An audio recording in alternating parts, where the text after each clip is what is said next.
Sir, কি charge আনা হয়েছে আপনার উপর? আপনার মতো একজন পলিটিক্যাল লিডারকে কেন গ্রেফতার করা হচ্ছে? আমি কখনো অন্যায় করিনি, ন্যায় করেছি। উপরওয়ালা আমার জীবনটা এত মানুষের ভালোবাসায় জান্নাতের মতো বানালেও কিছু মানুষ সেটা নরক বানিয়েছে। তাই পড়ছি আপনাদের সামনে, আপনাদের হয়ে। পুরো দেশ ব্যাপারটাকে রাজনৈতিক ভাবলেও ব্যাপারটা যে পার্সোনাল সেটা কেউ জানে না। একটা কাহিনী শুনবেন স্যার?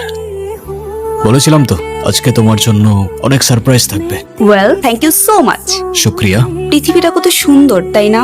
একদম স্বর্গের মতো। তবে এই একই পৃথিবী কারো কারো জন্য স্বর্গ, আবার কারো কারো জন্য নরক। মানে? মানে মানে বুঝতে হলে তো তোমার একটা গল্প শুনতে হবে। নো ওয়ে সুলতান, আবার গল্প? ডোন্ট ওয়ারি, এবারের গল্পটা আলাদা। প্রত্যেকটা লেয়ারে থ্রিল আর সাসপেন্স আছে, আর শত হোক এটা একটা মানুষের জীবন থেকে নেওয়া। কি খবর মিস্টার সিরিয়াস? কেমন আছো? ভালো। আমাকে জিজ্ঞেস করবে না আমি কেমন আছি?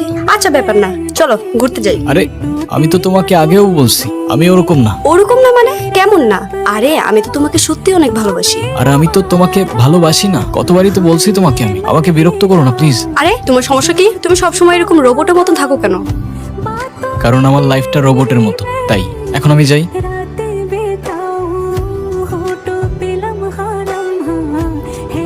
আচ্ছা, তুই ছেলেদের পিছনে কেন ঘুরস বলতো? তোর কি কোনো সেলফ রেসপেক্ট নাই? তোরা এসব বুঝবি না। কি বুঝবো না বল?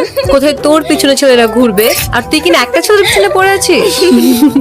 সুলতান না ওরকম না, ও কোনো মেয়েকে পাত্তা দেয় না। এই সব ছেলেদের আমার খুব ভালো মতো চেনা আছে, সবগুলো একই রকম। তাই তুই তাহলে ট্রাই করে দেখ। আমি আমি কেন ট্রাই করতে যাব? তাহলে দম না থাকলে এসব লেকচার ছাড়তে এসো না বন্ধু। Challenge accepted.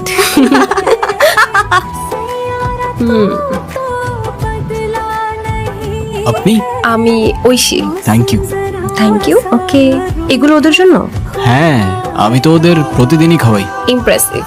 আপনি ওদেরকে খাবার খাওয়ান, এটা দেখে আমার খুব ভালো লাগছে। আপনি ভালো মানুষ, আর ভালো মানুষদেরকে আমি গিফট দিই। নিন।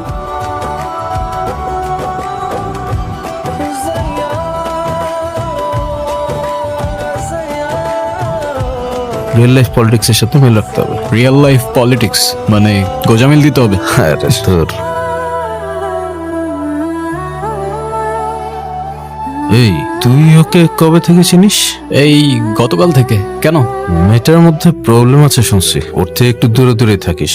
আরে ধুর, কে বলে তোকে এসব কথা? ও তো ভালোই আছে, অনেক ফ্রেন্ডলি। ওই ফ্রেন্ড পর্যন্তই থাকিস, এর বেশি যাস না। তুইও আবল তাবল বকিস, চল।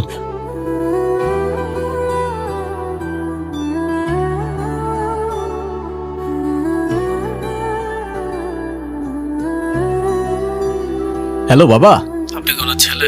হ্যালো বাবা, কোথায়? বাবার কি হয়েছে? আচ্ছা বাবাকে একটু দেখে রাখেন, আমি আসতেছি। ওকে, তুমি বাবার ব্যাপারে প্লিজ কাউকে কিছু বইলো না। হ্যাঁ, চিন্তা করো না, আমি কাউকে কিছুই বলবো না। তোমার মা কোথায়? 2 বছর হলো মা নেই। এই চা কেন দিছস? তোরে বলছি চা দিতে। এই আপনার সমস্যা কি? আপনার সমস্যা কি আমাকে বলেন। সেই কখন থেকে কথা পেঁচাইতেছেন? আপনার এসব ইমোশনাল লাভ স্টোরি শোনার সময় আমার নাই। আজ পর্যন্ত কখনো কাউকে ভালোবাসিনি আমি। এখন যখন ভালোবেসে ফেললাম তখন থেকে ওর হাসি, ওর পাশে দাঁড়ানো মানুষগুলো কেন যেন মনে হয় ওরা সবাই আমার জায়গা দখল করে নিচ্ছে। আমি চাই না কেউ ওর এত কাছে যাক, আমি চাই না কেউ ওকে এভাবে ছুঁয়ে দিক। যেন ও শুধু আমার আর শুধু আমারই থাকে। আজকে থেকে তোমার আমার কিছু কথা মেনে চলতে হবে। হোয়াট? তুমি তোমার ওই ফ্রেন্ডসদের সাথে আর মিশতে পারবা না। এক্সকিউজ মি, তুমি বুঝতে পারছো তোমার এই কথাগুলো কত লেম শোনাচ্ছে? ওরা আমার ব্যাচমেট, আর আমার ফ্রেন্ডস থাকতে পারে না? না পারে না, এসব ফ্রেন্ডসের কোনো দরকার নেই। না মানে তুমি বললার হয়ে গেল? কই, এতদিন তো তোমার কোনো প্রবলেম হয় নাই। এতদিন হয় নাই, আজ হচ্ছে। আর যখন আজ হচ্ছে তখন আজকের পর থেকে ওদের সাথে আর কথা বলবো না, ব্যাস। তোমাকে আমার আর কিচ্ছু বলার নাই। কিছুক্ষণ পর আবার কল করুন। ঐশী, তুমি আমার কল ধরো নাই কেন কাল রাতে? কার সাথে কথা বলছো সারা রাত? সুলতান, দিস ইজ টু মাচ। কি শুরু করছো এখানে? Of course this is too much. আমি সারা রাত তোমাকে কল করে যাবার, তুমি একটা রিপ্লাই পর্যন্ত করবে না। এই পাইছোটা কি? কি শুরু করছো তুমি এগুলা? কি শুরু করছি আমি? আম্মু সারা রাত আমার পাশে, কিভাবে আমি তোমার কল ধরবো? আর আমার ফ্যামিলিতে কি চলতেছে তোমার কোনো আইডিয়া আছে? কি চলতেছে তোমার ফ্যামিলিতে? ট্রিপিক্যাল প্রবলেম, বিয়ে দিতে যাচ্ছে আমার। কি বলবো বাসে আমি? আর তোমাকে যে বলবো তুমি কিছু করতে পারবা, পালাতে পারবা আমাকে নিয়ে? তোমাকে জিজ্ঞাসা করে কি লাভ? আমার তো মনে হয় আমাদের সবকিছু এখানে শেষ করে ফেলা উচিত। পারবো। তুমি স্টেশনে চলে এসো, আমি ওয়েট করবো তোমার জন্য। ওকে।